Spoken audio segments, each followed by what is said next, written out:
அனைவருக்கும் வணக்கம். இன்றைய பாடப்பகுதிக்கு நம்ம போறதுக்கு முன்னாடி முந்தைய வகுப்புடைய இலக்கண குறிப்பும் பகுபது உறுப்பிலக்கணமும் பார்ப்போம். வெண்குடை, இளம் கமுகு, வெண்மை குட்டல் குடை அப்படின்னு பிரியும். இது இளம் கமுகு, இளமை குட்டல் கமுகு பிரித்தால் மை விகுதி வந்தால் அது பண்பு தொகை. அடுத்ததாக இருக்கக்கூடியது கொள்யானை, குவி முட்டு, கொள் கூட்டல்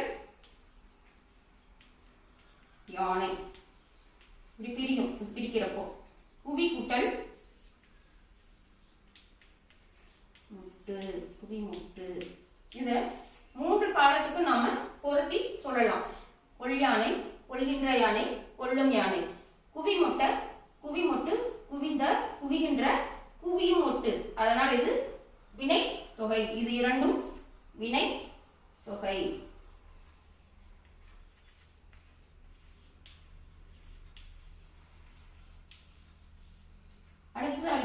அடுத்ததா இருக்கக்கூடிய சொல் வெறி. இது வெறும், அதாவது எப்ப செயல்ல எங்கெல்லாம் ஓசை குறையும் பொழுது அங்கு நெடிலுக்கு இனமான குறில் அளவெடுத்து வரும். இங்க இரு கூட்டல் இ,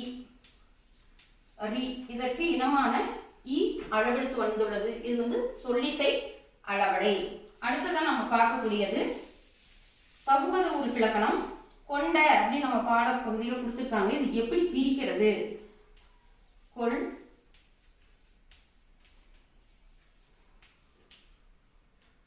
இட்டு கூட்டல் ஆ, கொண்ட. இது கொள் பகுதி,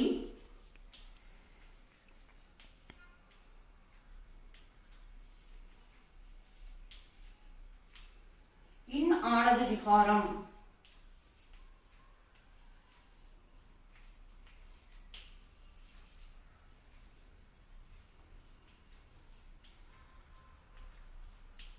இன் ஆனது விகாரம். இட்டு இறந்த கால இடைநிலை. ஆ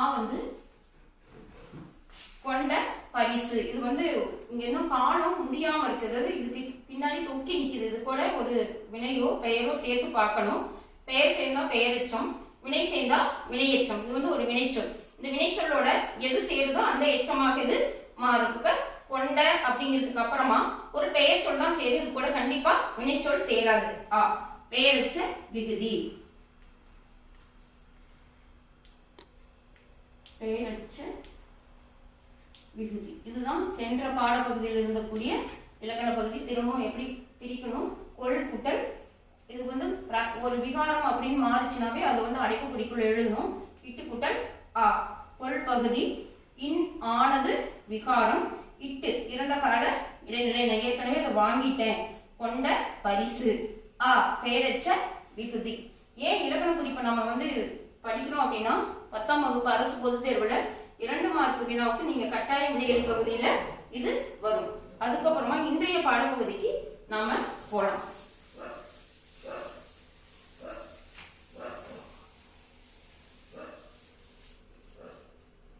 நாம் இன்னைக்கு பார்க்கக்கூடிய பாடப்பகுதி மதுரை காஞ்சி. மதுரைனாவே நமக்கு எல்லாத்துக்கும் ஞாபகம் வர்றது என்ன அப்படின்னா, மதுரை மீனாட்சி அம்மன் கோவிலும் திருமலை நாயக்கர் மகாலும். கடைசியில நாயக்கருடைய ஆட்சி காலத்துல அது இருந்து அப்புறமா விடுதலை அடைந்த பின்னாடி பொதுவான ஒரு இதாயிடுச்சு. அது ஒரு சுற்றுலா தலமாகவும் இருக்கு. மதுரையுடைய சிறப்பு என்னன்னா மல்லிகைப்பூ.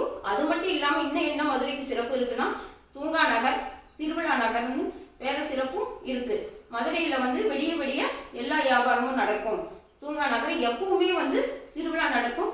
மிக சிறப்பான திருவிழா எதுனா கல்லாளர்கள் ஆற்றுல இறங்குறது. அவர் ஆற்றில் இறங்கின பிறகு நல்ல மழை பொழியும் அப்படிங்கிறது ஒரு நம்பிக்கை. அதனால அந்த விழா மிகவும் சிறப்பானது.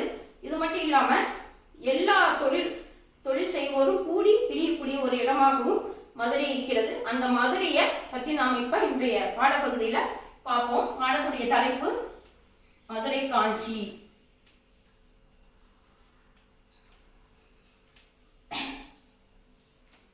மதுரை காஞ்சி. காஞ்சி 12 புற திணைகளில் ஒன்று காஞ்சி. காஞ்சி என்பது நிலையாமை, அதாவது இந்த வாழ்க்கை நிலையில்லாதது என்பதை பற்றி சொல்லக்கூடியதுதான் காஞ்சி. இதை யார் பாடினாங்க அப்படின்னா மாங்குடி மருதனார். மாங்குடி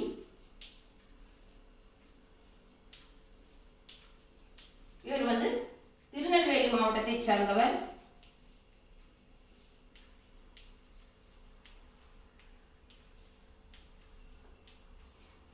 இதனுடைய சிறப்பு என்னன்னா 782 அடிகள் இருக்கு. இதுல வந்து 354 அடிகள் மதுரையை பத்தி மட்டும் பாடியிருக்காங்க. அதப்ப எப்ப கிட்டத்தட்ட என்ன இருக்குன்னா பாதிக்கு மேல பாருங்க. இதுல பாதிக்கு பக்கமா மதுரையுடைய சிறப்பை பத்தி மட்டுமே பாடியிருக்காங்க. பெருகு வள மதுரை காஞ்சி அப்படிங்கிற ஒரு சிறப்பு இதுக்கு உண்டு.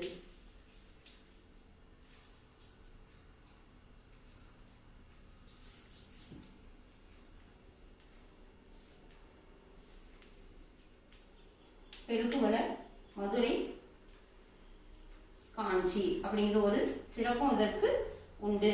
இவர் இந்த மாங்குடி மருதனார் வந்து இதனுடைய பாட்டுடை தலைவன் யாருன்னா நெடுஞ்செழியன். இதனுடைய பாட்டுடை தலைவன் யாருன்னா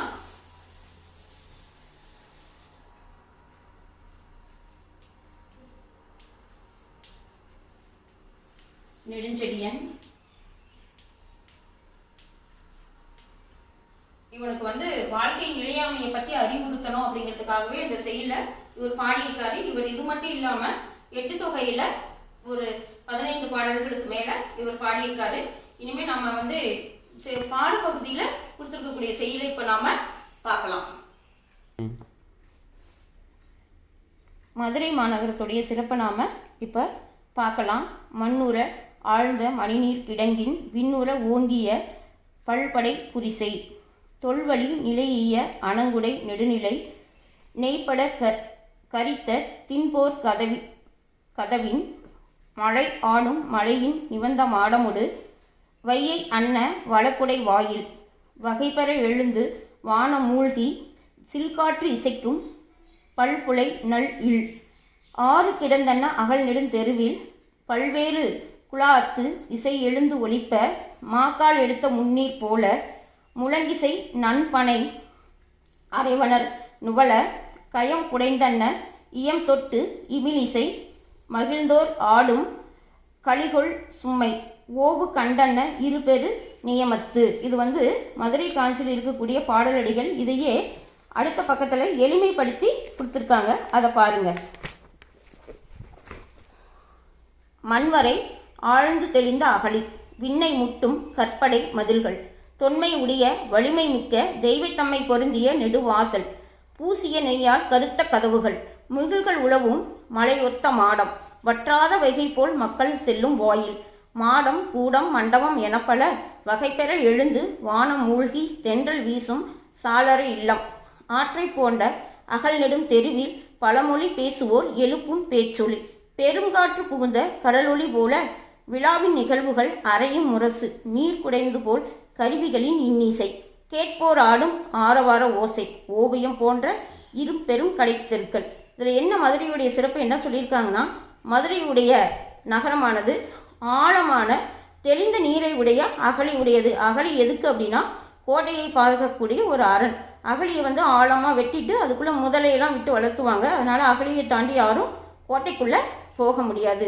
விண்ணை முட்டும் கற்படை மதில்கள் அங்கே வந்து உயரமான கோட்டை அந்த சுவர் இருக்குது. ஏன்னா ரொம்ப உயரமாக இருக்கக்கூடிய கோட்டை சுவரை தாண்டி எந்த பகைவனும் உள்ளே செல்ல முடியாது. தொன்மை உடைய வலிமை மிக்க தெய்வத்தன்மை பொருந்திய நெடு வாசல். அதாவது தொன்மைனா பழமையானதும் வலிமை மிக்கதும் தெய்வத்தன்மை உடையதுமாகிய வாயிலை உடையது. யார் வேணாலும் உள்ளே போயிட்டு வர முடியாது. ஏன்னா பகைவர்கள் அல்லது மற்ற நாட்டு ஒட்டர்கள்லாம் இருப்பாங்கன்னு எப்பவுமே காவலில் இருக்கும். பூசிய நெய்யால் கருத்த கதவுகள். நாம் எப்படி நம்ம வீட்டு கதவுகளுக்கு வர்ணம் பூசுகிறோமோ அது மாதிரி கோட்டையில் இருக்கக்கூடிய கதவுகளுக்கு நெய் பூசியிருக்காங்க. நெய் பூசினா இது என்ன எதுக்காக அப்படின்னா கதவுகள் வந்து மரக்கதவு இல்லையா, அதனால் வந்து அது வந்து உளுத்து போகாமல் சீக்கிரம் மழையில் வெயிலில் வந்து பழுதடையாமல் இருக்கிறதுக்காக நெய் பூசப்பட்டு இருக்கிறது. முகில்கள் உழவும் மலை ஒத்த மாடம். அப்போ உயரமான என்ன இருக்குது அப்படின்னா, மலை போல மாளிகைகள் உயர்ந்துள்ளன. நாம் எப்படி அடுக்கு மாடி வீடு கட்டுறோமோ அது மாதிரி அங்கே வந்து மலையொத்த மாடங்கள் உள்ளது. வற்றாத வைகை போல் மக்கள் செல்லும் வாயில். வைகை ஆறானது எப்பொழுதும் நீர் பெருக்கெடுத்து ஓடுகிறது. அப்போ இதுலேருந்து என்ன தெரியுதுன்னா, மதுரையில் வைகை ஆறு எப்பொழுதும் நீர் வற்றி போனதே இல்லை.